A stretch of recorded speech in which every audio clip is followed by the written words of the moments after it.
Dans la salle d'audience du tribunal de Paris.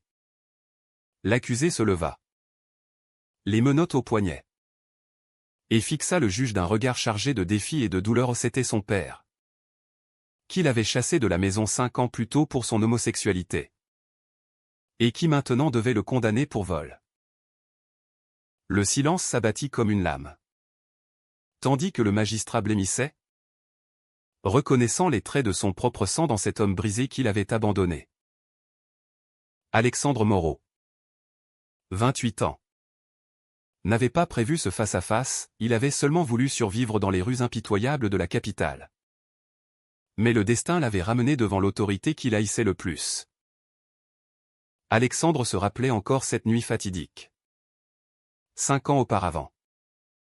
Dans leur appartement bourgeois du 16e arrondissement.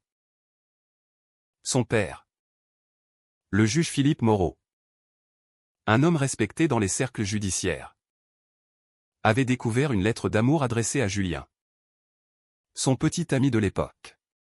« Tu n'es plus mon fils » avait tonné Philippe, les veines saillantes sur le front, en le jetant dehors sous une pluie battante.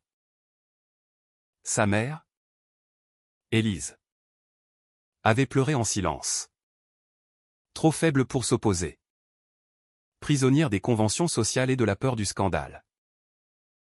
Alexandre, alors étudiant en droit comme son père l'exigeait, s'était retrouvé sans toit, sans argent, avec seulement un sac à dos et le cœur en miettes. Les premiers mois avaient été un enfer. Il errait dans les métros, dormant dans des abris de fortune, mendiant pour manger. Julien, son amour naissant, un artiste de 23 ans qu'il avait rencontré à l'université, avait tenté de l'aider.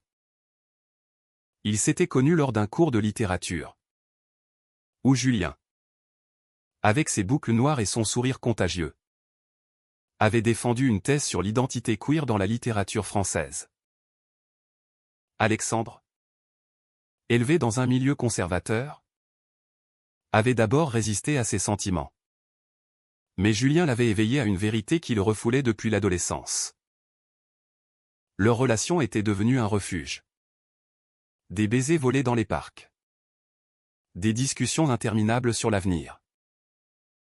Mais après l'expulsion, Julien avait insisté pour qu'Alexandre vienne vivre chez lui, dans un petit studio de Montmartre.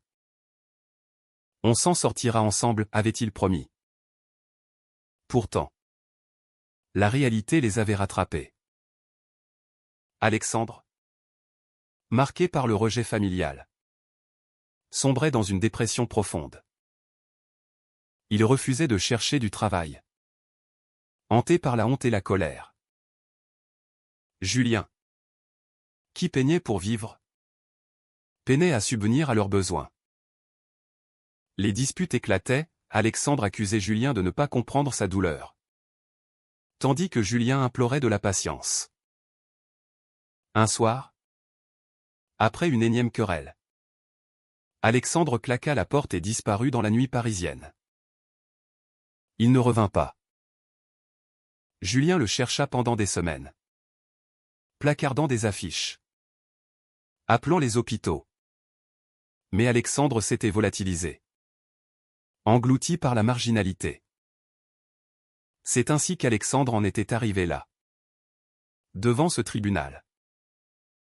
Pour survivre, il avait commencé par des petits jobs illégaux, puis des vols mineurs, un portefeuille égaré, une montre dans un vestiaire. Mais cette fois, c'était plus grave. Il avait forcé la porte d'une boutique de luxe sur les Champs-Élysées, emportant des bijoux pour les revendre. La police l'avait arrêté sur le fait. Et maintenant, ironie du sort, son père présidait l'audience. Philippe, 60 ans, avec ses cheveux grisonnants et son air impénétrable, luttait intérieurement. Comment juger son fils sans se juger lui-même? Élise, assise au fond de la salle, avait les yeux rougis, elle avait appris la nouvelle par un collègue et était venue en secret. L'avocat de la défense. Un jeune idéaliste nommé Marc plaida la cause d'Alexandre. Votre honneur. Cet homme n'est pas un criminel endurci. Il est une victime de circonstances, rejeté par sa famille pour son orientation sexuelle. Il a été poussé à la rue. Où est la justice dans une société qui condamne l'amour? Philippe sentit un poignard dans le cœur. Il se rappelait ses propres mots cruels, dictés par une éducation rigide et les attentes de son entourage. En tant que juge, il avait vu tant de vies brisées par la pauvreté et la discrimination. Mais jamais il n'avait imaginé que cela toucherait sa propre chair. Alexandre, appelé à la barre, parla d'une voix tremblante. Je n'ai pas volé par plaisir, mais par nécessité. Quand on vous abandonne pour qui vous êtes, que reste-t-il? J'ai essayé de m'en sortir, mais la société ne pardonne pas aux gens comme moi. Ses yeux croisèrent ceux de son père. Et un flot de souvenirs afflua, les dimanches en famille. Les conseils paternels sur la loi. Tout cela effacé par un coming out mal accueilli. Julien, qui avait appris l'arrestation par les journaux, était présent dans la salle. Il n'avait jamais oublié Alexandre, malgré la trahison de son départ soudain. Assis discrètement, il priait pour une rédemption. Le procureur, implacable, insista sur la gravité des faits. Le vol est un délit. Peu importe les motifs. La loi est aveugle au drame personnel. Philippe adjourna l'audience pour réfléchir. Dans son bureau, seul, il affronta ses démons. Avait-il été un bon père? Sa carrière impeccable masquait une vie de regret, un mariage sans passion. Une rigidité qui avait éloigné ses enfants. Alexandre n'était pas le seul, il avait une sœur, Claire, qui avait fui à l'étranger pour échapper à l'atmosphère étouffante. Ce soir-là, Philippe rentra chez lui, où Élise l'attendait. C'est notre fils. Philippe, tu ne peux pas le condamner. Il explosa, et qu'aurais-je dû faire? Accepter qu'il soit comme ça? Dans notre milieu. C'est impensable. Élise, pour la première fois, s'opposa fermement. Impensable pour toi. Peut-être. Mais l'amour n'a pas de genre. Tu l'as perdu. Et maintenant, tu risques de le détruire. Leur voix résonnait dans l'appartement vide. Écho de leur propre solitude. Pendant ce temps, en cellule, Alexandre repensait à Julien.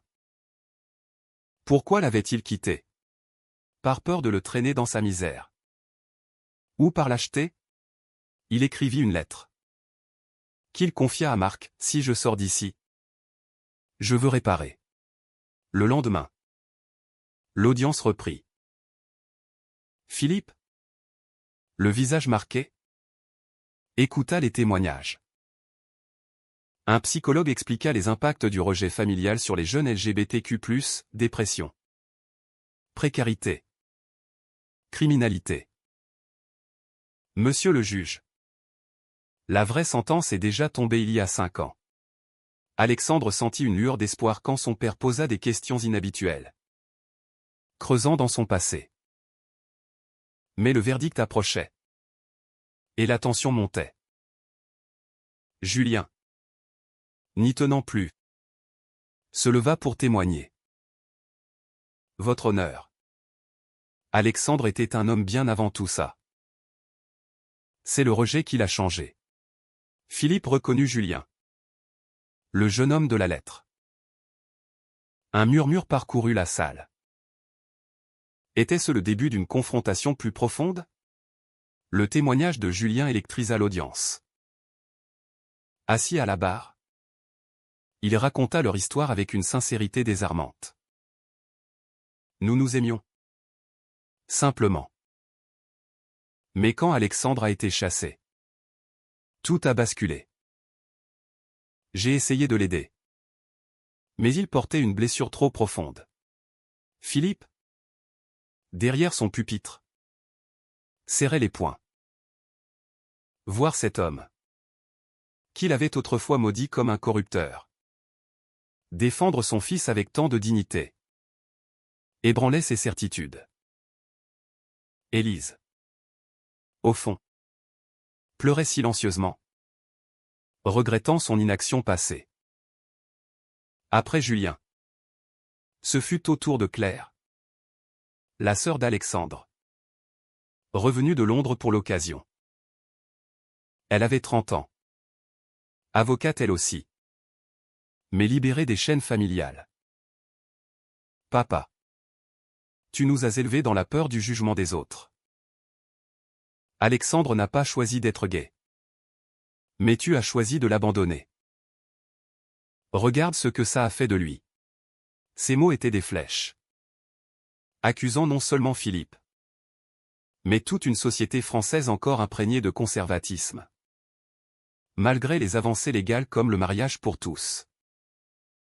Philippe adjourna à nouveau, prétextant un malaise.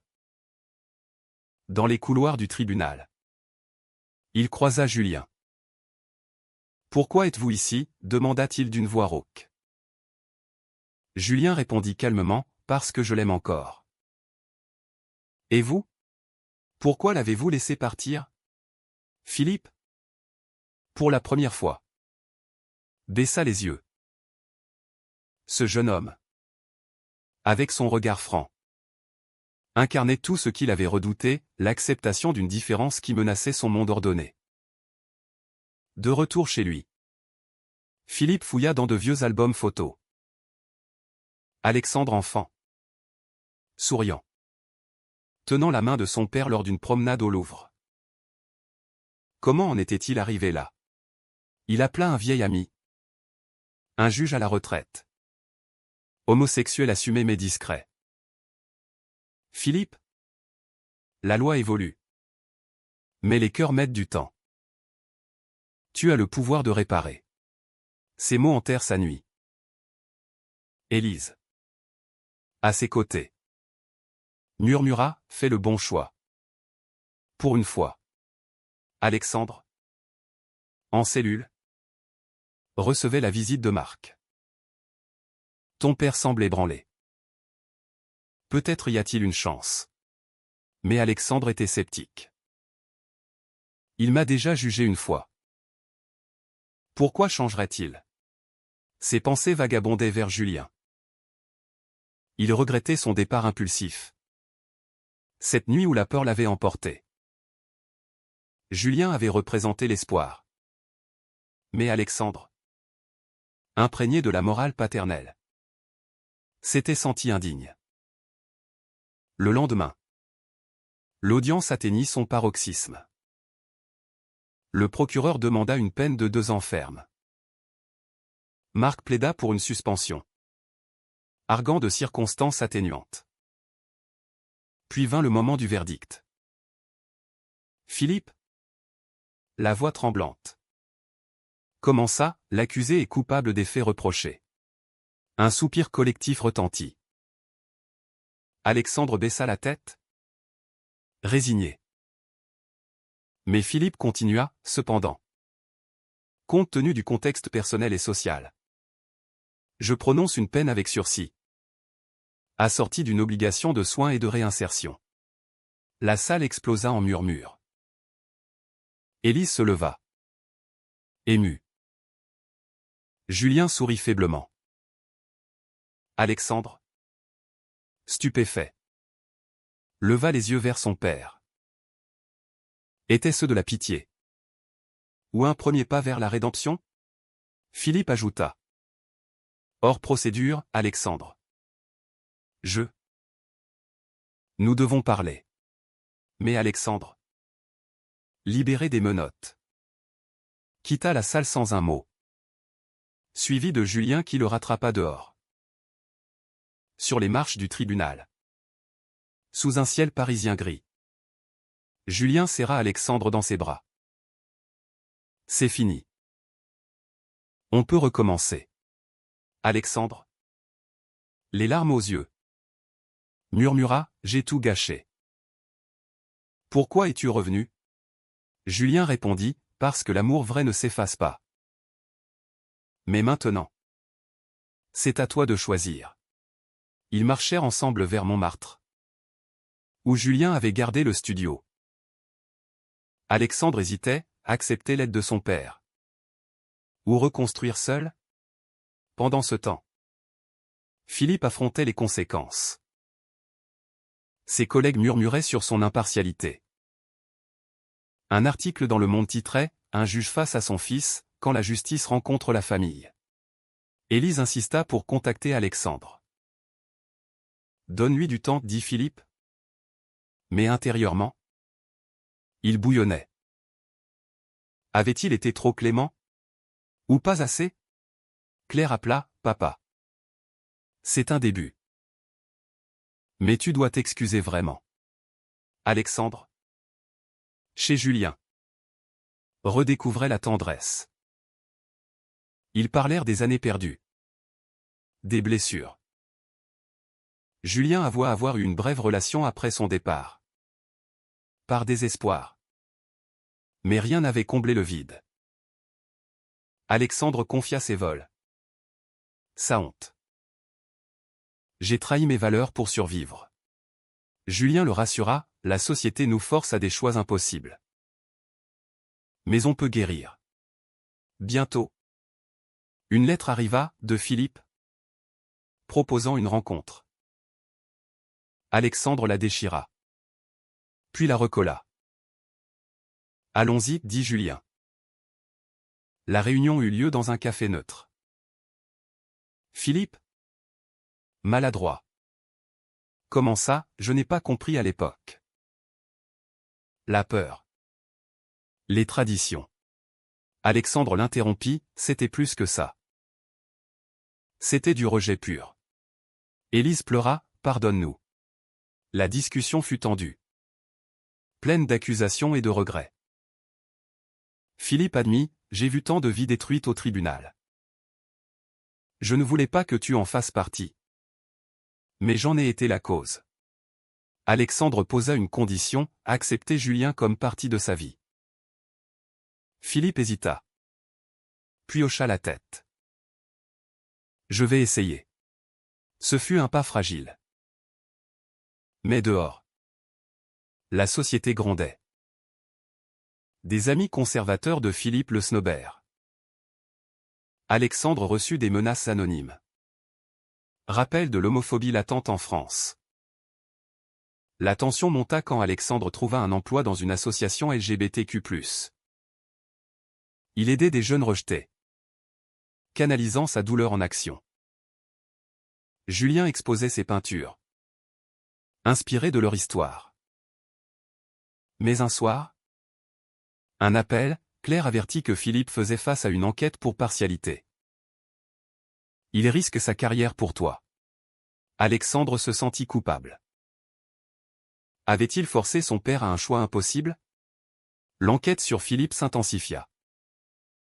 Un procureur ambitieux, flairant un scandale, accusa le juge de favoritisme familial.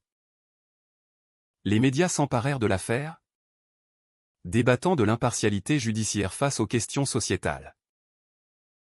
Philippe, suspendu temporairement, errait dans son appartement, confronté à son reflet.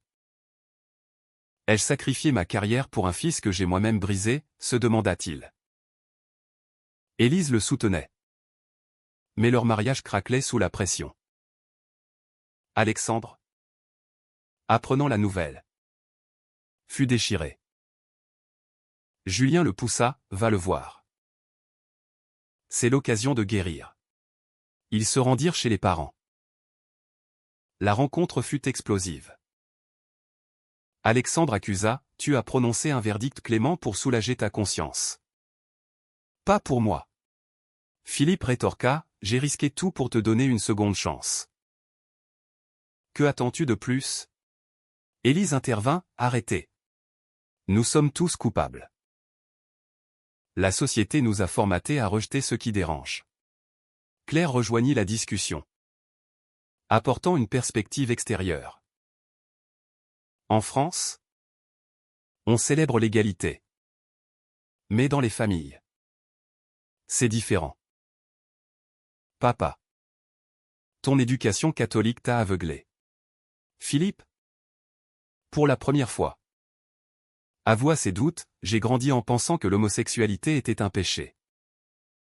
Mais voir ton bonheur avec Julien, ça me questionne. Alexandre, touché, partagea ses luttes intérieures, j'ai haï mon orientation pendant des années. À cause de toi. Mais Julien m'a montré que c'était une force. La famille tenta une thérapie collective. Le thérapeute, spécialisé en conflits LGBTQ+, explora les racines, l'homophobie internalisée de Philippe, la passivité d'Élise, la fuite de Claire, la colère d'Alexandre.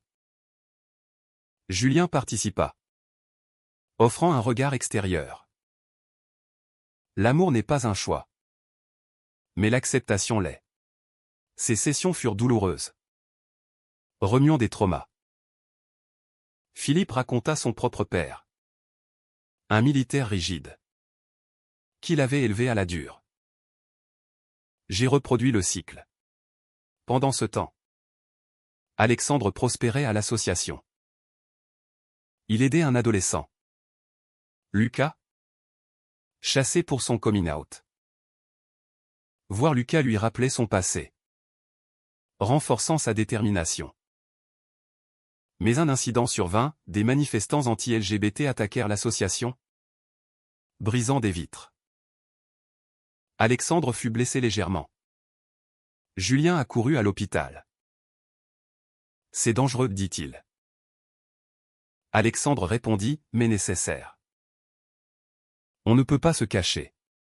L'enquête sur Philippe culmina en une audience disciplinaire. Alexandre témoigna en sa faveur, mon père a évolué. Il mérite une chance, comme celle qu'il m'a donnée. Julien ajouta, la justice doit inclure la compassion. Le conseil disciplinaire, influencé, opta pour une réprimande mineure. Philippe garda son poste, mais avec une tache sur son dossier. Il remercia Alexandre, tu m'as sauvé. Fils. Pourtant, la paix était fragile. Un soir, Philippe invita le couple à dîner. L'atmosphère était tendue. Mais des rires émergèrent. Julien parla de son art. Alexandre de son travail. Élise posa des questions sincères. Mais un appel anonyme menaça, les PD n'ont pas leur place ici. Philippe, furieux, contacta la police. Je protégerai ma famille, déclara-t-il. Alexandre et Julien, renforcés, planifièrent leur avenir. Julien proposa, marions-nous. Alexandre hésita, avec tout ça? Mais il accepta, voyant cela comme un acte de défiance. La nouvelle ravit Claire. Mais testa Philippe. Je serai là, promit-il. Les préparatifs du mariage amplifièrent les conflits. Des amis de Philippe boycottèrent. Élise affronta ses propres préjugés. Alexandre douta, est-ce trop tôt?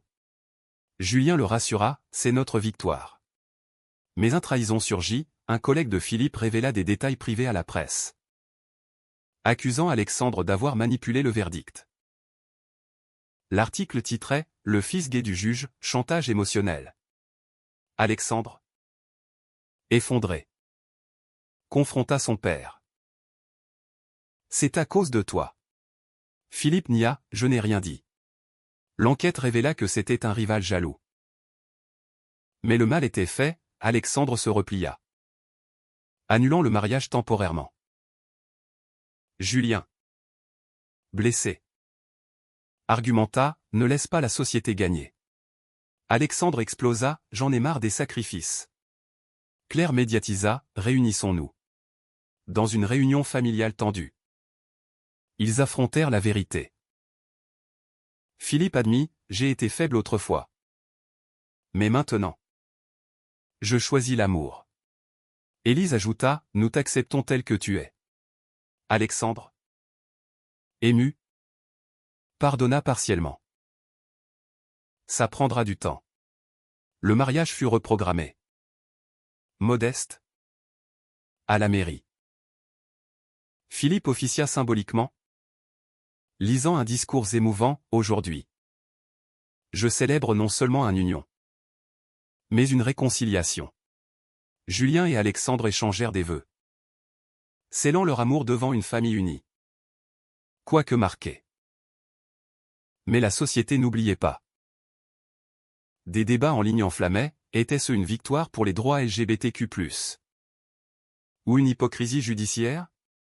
Alexandre, dans son travail, inspirait d'autres. Pourtant, un soir, rentrant avec Julien, ils trouvèrent leur porte taguée d'insultes homophobes. La peur revint. La haine taguée sur leur porte fut un électrochoc. Julien effaça les mots. Mais Alexandre bouillonnait. Combien de temps devrons-nous lutter? Philippe, informé, vint les soutenir. Je vais porter plainte. En tant que juge, je combattrai ça. Pour la première fois, Alexandre vit son père comme un allié. Élise organisa un dîner de solidarité, invitant des amis progressistes. La vie reprit. Mais les cicatrices persistaient. Alexandre et Julien voyageaient en lune de miel en Provence, redécouvrant l'intimité. Malgré tout. Je t'aime, murmura Julien.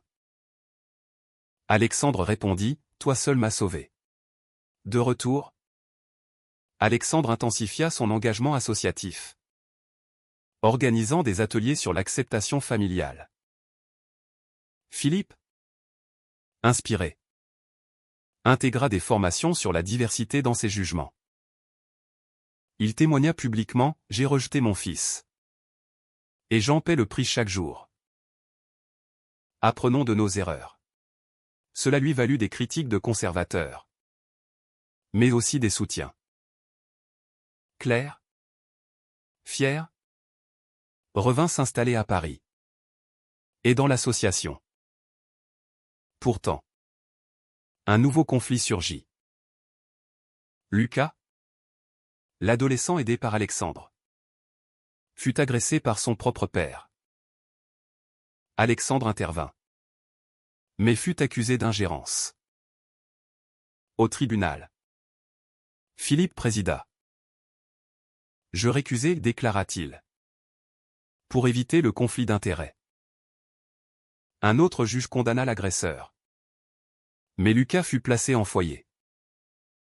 Alexandre, frustré, questionna, la loi suffit-elle? Julien, sentant la tension, proposa d'adopter. Formons une famille. Alexandre hésita, avec mon passé? Mais ils entamèrent les démarches, affrontant les préjugés des services sociaux. Philippe appuya leur dossier, ils sont des modèles de résilience. Les mois passèrent, marqués par des victoires et des reculs. Alexandre reçut une promotion. Julien vendit ses toiles. La famille se réunissait régulièrement, guérissant lentement. Mais un drame frappa, Élise fut diagnostiquée d'un cancer.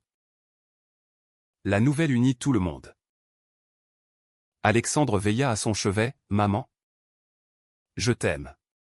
Élise murmura, pardonne-moi d'avoir été faible. Elle guérit. Mais l'épreuve renforça les liens. Philippe, à la retraite anticipée, écrivit un livre sur son parcours, de la rejet à la rédemption. Il dédiait un chapitre à Alexandre et Julien.